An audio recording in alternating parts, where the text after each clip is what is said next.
પોતાનો ઇતિહાસ છુપાઈને માણસ એવું કહેતો ફરે છે કે જમાનો બહુ ખરાબ છે. પોતે મતલબી હોય, સ્વાર્થી હોય, કોમ વગર મતલબ વગર નહીં કોઈના જોડે વાત કરતો, સંબંધ રાખતો, અને દુનિયાના એવું કહેતા ફરી છે આપણે કે દુનિયા તો બહુ મતલબી અને સ્વાર્થી છે. કદી એવું નહીં વિચારતા કે કોકના હું આપણે એક ઓગરી કર્યો તો ચાર ઓગરી આપણી બાજુનું છે. બીજાના મતલબી કહેતા પહેલાં કદી આપણે પોતાની જાતને એવું નહીં પૂછતા કે કહેતા કે ભાઈ હું એ મતલબી છું, હું એ સ્વાર્થી છું, હું એ વગર કોમે કોઈના જોડે વાત નહીં કરતો, કોઈના જોડે સંબંધ નહીં રાખતો. અને ખરેખર જો કદાચ એકાદ વાર ભગવાન તમને એવો મોકો આપે, બરાબર, કે હેડો દુનિયાનો સોરો, પણ તમે પોતે જ અત્યાર સુધી તમારો જે બી કર્મ કર્યો, બરાબર, જેટલો બી સારો ખોટો કર્મ કર્યો, અને તમારા કર્મોના ન્યાયાધીશ જજ તમને જ બનાવી દેવામાં આવે, નિષ્પક્ષપણે તમારા કર્મનો ન્યાય કરવાનો, તો તમને શું લાગે? તમે કે હું પોતે આપણે જેટલો બી કર્મ કર્યો એનો ન્યાય આપણે નિષ્પક્ષપણે એક સચોટપણે આપણે કરી શકવાના? નહીં કરી શકવાના. આપણને ખબર છે, તમને મને ખબર જ છે કે દૂધનું ધોયેલું કોઈ નહીં હોતું. અમુકનો કર્મ છુપાઈ જાય છે, અમુકનો છપાઈ જાય છે.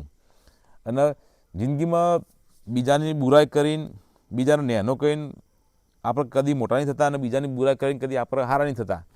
એમ છતાં પણ ઘણી વખતે તમે જોજો, 5 લોકોનું ટોળું ભેગું થઈને બેઠું હોય ને, એક વ્યક્તિની નિંદા કરતું હોય ને, તો 5 વ્યક્તિઓ એવી રીતે વાત કરતા હશે, પોતાની જાતને એવી રીતે રિપ્રેઝેન્ટ કરતા હશે, દર્શાવતા હશે કે આપણે તો 5 દૂધના ધોયેલાનો હમણાં વ્યક્તિ જ ખરાબ છે.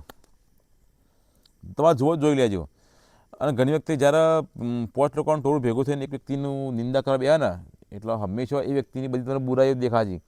ભલે એ વ્યક્તિ તમારા સો વાર તમારા કોમની અંદર આવ્યો, પણ તમારા લોકોનું ટાર્ગેટ હોય કે પેલો વ્યક્તિ ખરાબ જ, તો બધીની અંદર ખરાબી ખોમીઓ દેખાય. તમે દાખલા તરીકે બજારની અંદર તમને એવું લાગે કે ભાઈ મારે ડુંગળી લેવા જવું છે, 1 કિલોમાં ડુંગળી લાવીએ, તો તમે શાકભાજીના બજારમાં જો તો તમને નકરી ડુંગળી જ દેખાશે. જોકે એકન ડુંગળી છે, લેબુ છે, ટોમેટા છે, ગાજર, મૂળા બધું જ હોય છે. તમારું ફોકસ, તમારું ધ્યાન ડુંગળી પર, તમને ડુંગળી જ દેખાશે. એમ એકચ્યુઅલી ઘણી વ્યક્તિ ખરાબ નહીં હોતો, પણ કે દ્રષ્ટિ એવી સૃષ્ટિ. એટલે કોઈ પણ ખરાબ કહેવું તો એકવાર આપણે પોતાની જાત હું જોઈ લેવું, ખરું આપણે ખરેખર દૂધના ધોયેલા છીએ, અને બીજાને આપણે ખરાબ કહીએ તો આપણે પોતે જેટલા કાંડ કરેલો છે, આપણો ઇતિહાસ આપણે છુપાઈએ છીએ. બીજાને આપણે કોઈ પણ વસ્તુનું આપણે કોઈ પણ વાત એને બ્લેમ કરવા જઈએ, ખરાબ કહેવા જઈએ છીએ, તો હું એને જે ખરાબ કામ કર્યું, ખોટું કામ કર્યું, એ કામ કદી આપણે કર્યું જ નહીં. જ્યારે બુદ્ધના જમાનાની એક વાર્તા છે કે એક એમના ગામમાં એક લોકો ખોટું કામ કર્યું. બધા લોકો એને પથ્થરો મારવા, બધા લોકો એવો રિવાજ, બધા લોકો એક પથ્થરો મારે નાખ. બુદ્ધ ભગવાન આવ્યા, બુદ્ધને એવું કીધું કે આ જે વ્યક્તિ તમે ખોટો કહો છો, એને પથ્થરો એવી જ વ્યક્તિ મારશે કે જેને પોતાના જીવનની અંદર એક ખરાબ કામ ના કરે, ખોટું કામ ના કર્યું હોય. તો બોલો, કોઈને પથ્થરો ના માર્યો? તો કે દરેક વ્યક્તિ પોતાના જીવનની અંદર કોઈકના કોઈ ખરાબ કામ કરી જ તું. અને આપણે લોકો જેટલો જાણીને તો જાણે ખરો, પણ આપણે લોકો તો અજાણે ઘણા બધા પાપ કરીએ છીએ, તો આપણને ખબર જ નહીં. અને આપણે પોતે એવું સાબિત કરીએ દુનિયા આગળ કે આપણે તો દૂધના ધોયેલા છીએ.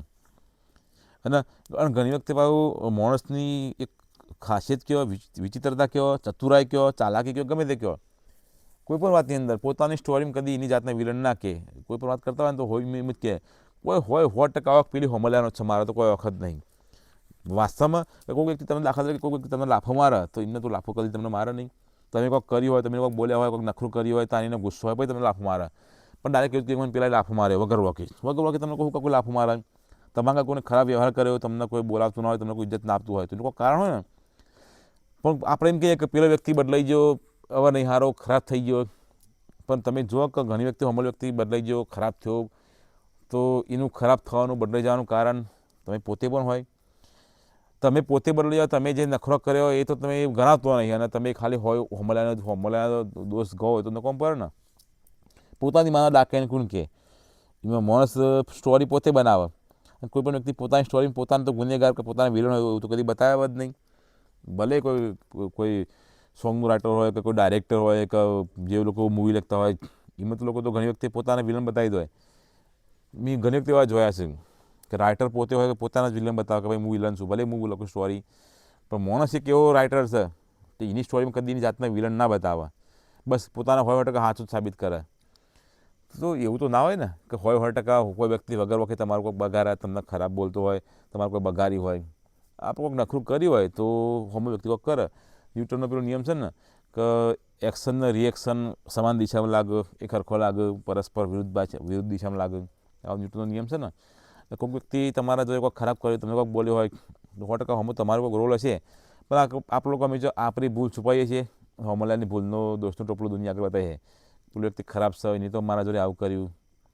પણ ખાલી એકવાર તમે એ બી કહો કે ભાઈ હમણાં તમારો આટલો વખત હતો, એમને કોઈ વ્યક્તિ ખરાબ ના થાય.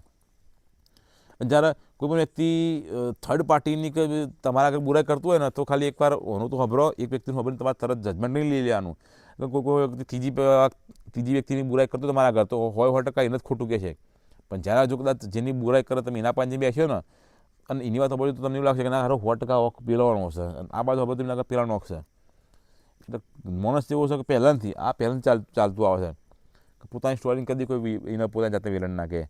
એટલે માણસ આવા છે એટલે સ્વીકાર લેવાનું આવો આપણે કે દુનિયા આવી છે. જલ્દી જજમેન્ટ જ ના બનવું.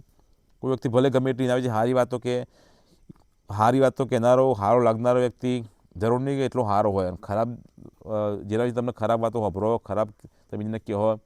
કોઈ પણ વ્યક્તિને એટલો ખરાબ હતો ને એટલો સારો હતો.